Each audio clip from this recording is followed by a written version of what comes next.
I want to begin our conversation with how did you survive the last 3.5 years, get through a pandemic? How did you get through it? And how did it change you?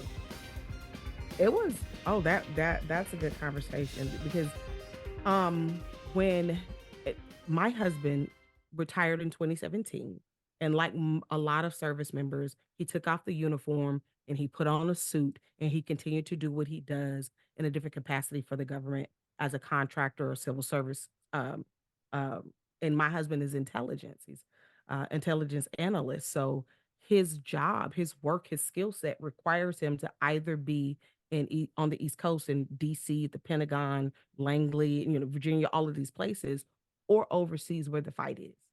Even as the American people, you don't know the fight is there, but it's there. Yeah. So he was deployed to Kuwait in 2019.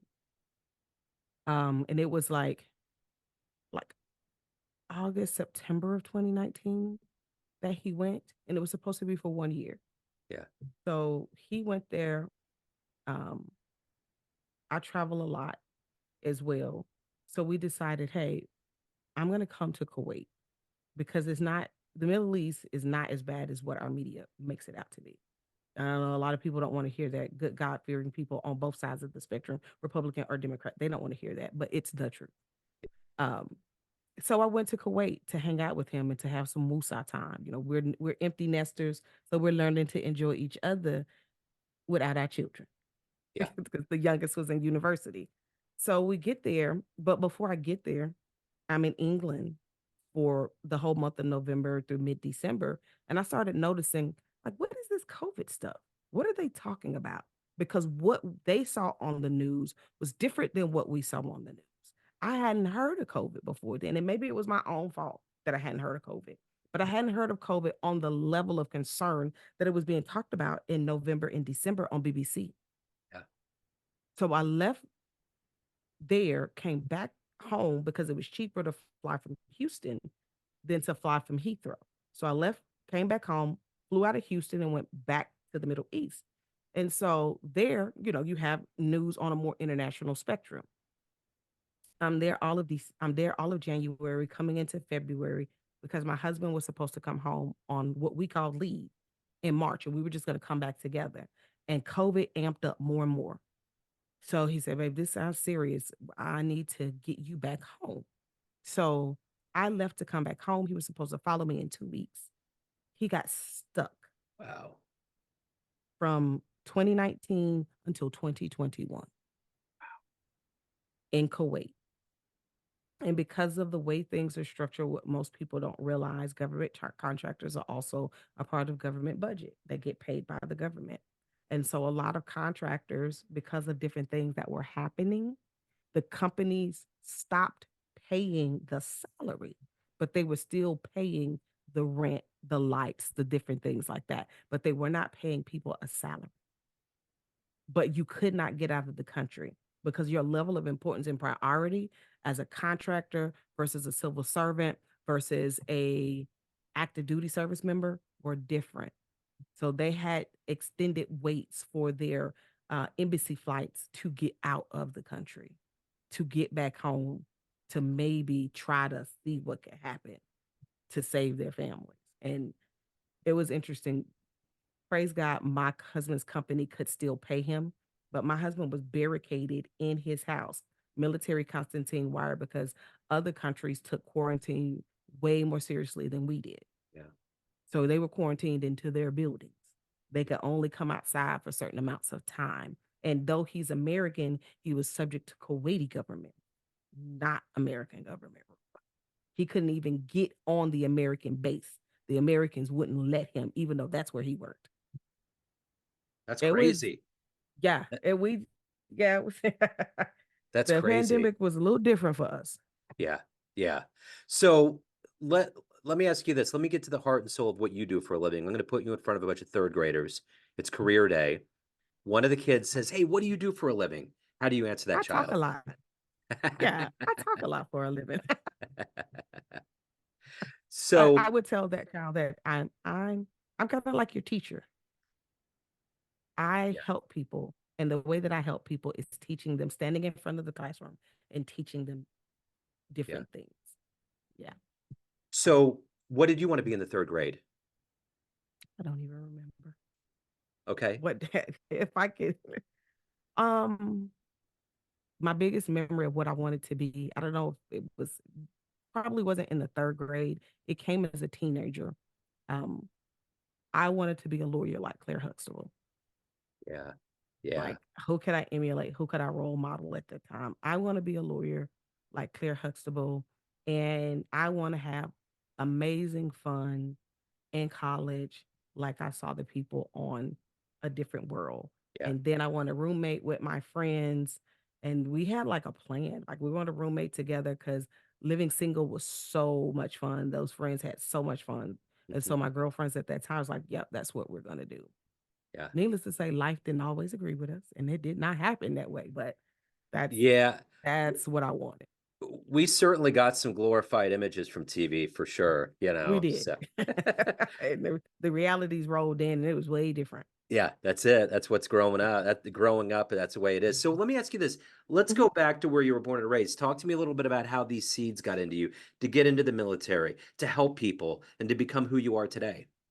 So, born and raised in Macomb, Mississippi, small town in rural central Mississippi, raised by my grandmother, my paternal grandmother, my dad's mom. My parents were there, but the family folklore is at my third or fourth birthday party, I was annoyed and said I'm going to Granny, and I never came back. That's the family folklore. And it might be a little bit of truth because I did not live with my parents and my siblings. I lived with my paternal grandmother. Very strict Christian background.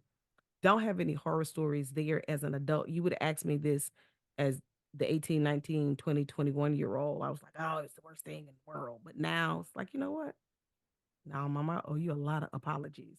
But that kind of shaped and structured me as a foundation of who I am today. Now, that doesn't mean that when I left home that I was this, poster child, Christian young person, young woman. Absolutely not. I got pregnant as a teenager, which was very taboo. You don't do that. Not good Christian girls. What are you talking about? Because I Yeah. was the leader of all of the things and stuff for the youth. And my husband was at his church. My boyfriend, then husband now, he was at his church. And here we come talking about we pregnant. What do we do with them? How does that work? What's going to happen? That's how the military entered in. At that time, I was still in high school. My husband was out of high school and getting ready to go to college. And he made a decision. It's like, nope, I'm gonna go in the army instead. And when we leave, when I come back, we're gonna get married and go away. I agree with the going away part. I didn't agree with the getting married part. I was still trying to process the fact that I was pregnant. Now you're trying to tell me I'm gonna be a teenage bride. I don't know about that. Matter of fact, I knew I didn't want to do that. So those kind of things, growing up in the family that I grew up in, I believe that at that most traumatic point in my life, at that point, um, my situation could have been totally different. My teenage pregnancy story isn't one of abandonment. It's one of embrace and love. Was my family disappointed? Absolutely. Did I lose some friends because their parents didn't want them to associate with me? Absolutely. But my family and my husband's family extended a grace and a love and a support to us. That's why we can today say that we have been together in February. It will be 31 years, and Nice. 27 of those years are married. Wonderful. So who's been a hero for you, an inspiration in your life? Growing up as a kid, it was my Sunday school teacher. Her name is Miss McMorris. She Yeah. was the most beautiful, classy, super smart lady I had ever seen. Like, wow. She was an educator. And it was just she had all of the things. Like she was the real life Claire Huxtable, if I could say that. She had a great family, great kids. Me and her daughter were really good friends. And just growing up, she was always a woman that I wanted to emulate. Very poised all the time. Like she was a ladies and still is. I'm saying that like she's dead, but she still Yeah. is. She is a ladies lady. but then growing up as an adult woman, someone that I wanted to emulate, that I was around, what was my pastor's wife, because she was a solid military wife. She was active duty. I've never been active duty. I've never been in the military, Yeah. but she also owned her own business. And I knew her story and her background. It's like, wow, if you could come out of the south side of Chicago, and do this, teach me how to do what you did. And Yeah. she was the very first mentor in my life as an adult that actually did that, that Yeah. took the time and met me where I was at that time, as I was still really young and with 5 kids, little to no money, no money. And she took the time to teach me how to become a businesswoman and Wow. showed me that I matter. That's Like my wonderful. dreams, my hopes, my dreams, they're realistic. I matter. It doesn't matter where you come from. If you apply the principles, you can be whatever you want to be. Yeah. And her name is Danielle Grace. Okay. So if you can meet anybody alive on the planet right now and spend some time with them, anybody, who would it be? Anybody alive on the planet right now? Hmm, that's a great, great, great question. I would say maybe 2 people. Yeah. You could, yeah, we can It have a would round be, table.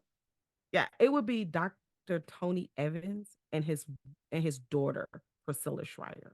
Okay. It would be them, because as a woman and a speaker, and one that builds people up, and the light is shined on her, the weight that that carries, like as a woman, not that we can't, not that I don't think, I know that we can do what we can do, but sometimes when you are the one that has the spotlight and not your husband, that could create friction. Hmm. And I would love to have a conversation on how she navigates that. Like, how do you successfully navigate that? Can we talk about that? And Dr. Tony Evans, would love to have a conversation with him. Like my husband and I would love to have that conversation. How did you navigate that many years of marriage, business, raising kids, and ministry, and overcoming the obstacles that you overcame? Like those would be the 2 people. If I can meet them right now in real time and spend some time with them, Yeah. sure. Yeah. So you're in the business of uplifting people and you're obviously highly motivated. What is it for you that gets you out of bed every day, that gets you to want to accomplish this for yourself and for others? Right now at this time, at this stage in my life, it is my grandchildren. Nice. It is my grandchildren. That has shifted for me over the years. But right now, what gets me up in the morning and keeps me motivated to be successful, um, in my career, is what I want to leave for my grandchildren and what I want to have in place for my grandchildren's grandchildren. Um, that is the motivation for me, because I can, both my paternal and maternal grandmothers are still alive. Both of my grandfathers have passed on. They're still alive. And they get to the things that they left for us, physically, and what they've left for us, to build us up spiritually and naturally, to see how that, like, it's tangible. It's like you can touch that joy Yeah. when we're all home. They have their children, they have their grandchildren, and now they have their grandchildren's children. Yeah. And they're still healthy and able to love that and leave something to them, whether it's a recipe. I think my daughter values my grandmothers on both sides, their recipes, more than I do, Yeah. teaching them different things. So that my grandchildren are I want to be around and have something to give to them, that them and their kids will enjoy the way I've been blessed to have it. Yeah. So Yeah. of all of the things that you've done, you've had quite a journey. What are you the proudest of? I am the proudest, honestly, um, of being a wife and a mom. Yeah. I'm the proudest of being a wife and a mom. In our culture, those roles have been tainted to me and diminished. I might get shot somewhere. I'm not a feminist and I don't like the feminist movement. However, I am very much women empowerment. And for me, there's a difference. there's a toxicity that, for me, there's a toxicity in femininity and feminism that causes a lot of women to devalue. I don't care what you believe or don't believe, but what we as women were created to bring to the table. We bring as much to the table as men, if not more, because as a man, you cannot bring life into this world. Yeah. I can. Yeah. So I've been entrusted with a great thing. So whether I'm a career woman, C-suite woman, whether I'm a, booming, thriving serial entrepreneur, I have the ability to give life. So whether I'm a stay-at-home mom, my value, without me, there's no life. Yeah. And a lot of times in feminism, they they put more value on the success of women in the corporate culture, and then they devalue men. I might not like what men in the past have done. I definitely don't like, chauvinism and things that men are doing now. But not all men are like that. Yeah. And if I want to be a mom, I need a man. It I mean, I don't, but Right. you I get know, it. like I get it. it's yeah, it's toxic for me. I was a feminist for a while, for a long while. Yeah. But and seeing what it did to women in relationships, and then they're battling with their significant other because you're not valuing him by telling him he's not, like, it creates a friction Yeah. instead of a blessing. Yeah. So women empowerment, Yeah. girls rock. Yeah. We could do it all, Yeah. but we don't Absolutely. need the toxicity. Yeah, for sure. So at the end of the day, you you have all these people in your life, family, friends, clients, colleagues, but you run the show. What's your Mhm. perception of you? Who do you think you are? I believe that. Well, I don't believe. I know that I have been. My purpose in this life is to bring value to others through my experience, and so that is like, if I can put it in a term, I'm a conduit. Yeah. All of the things that I've been through in life and the wisdom that I've gained, now that can flow through me to be a life source of inspiration to the people that I'm called and connected to. So I'm a conduit. I'm an instrument. The Lord Yeah. gave me these chops to use them to share how I overcame the things that I overcame. So people who are experiencing that right in the middle of it, says you're not alone. You can do this. I Yeah. know you can, because I'm standing here to have this conversation with you, and all that stuff that's happening or did happen. You're greater than that. How do I know? Because you're standing here having this conversation with me. You overcame it. You just have to see it and Wow. visualize it. I'm an overcomer. That's it. So if anyone wants to reach out to you, hire you, learn more about you, anything about your world, where can they go? They could go to my website at www.laquitamonley.com, or my children tell me, Mom, now you're Googleable. Just Google LaQuita Monley, That's it. That's and it. all things LaQuita Monley will pop up. And I am happy to connect. I run my own social media. So anyone that DMs me or leaves a comment can rest assured that is legitimately me. Laquita, thank you so much for your story. Thank you for your time. Stay strong out there. Yes. Thank you so much for having me. I appreciate the opportunity to be on your show. Thank you. Have a great 2024. I appreciate it. You too. See you. Take care. Bye-bye.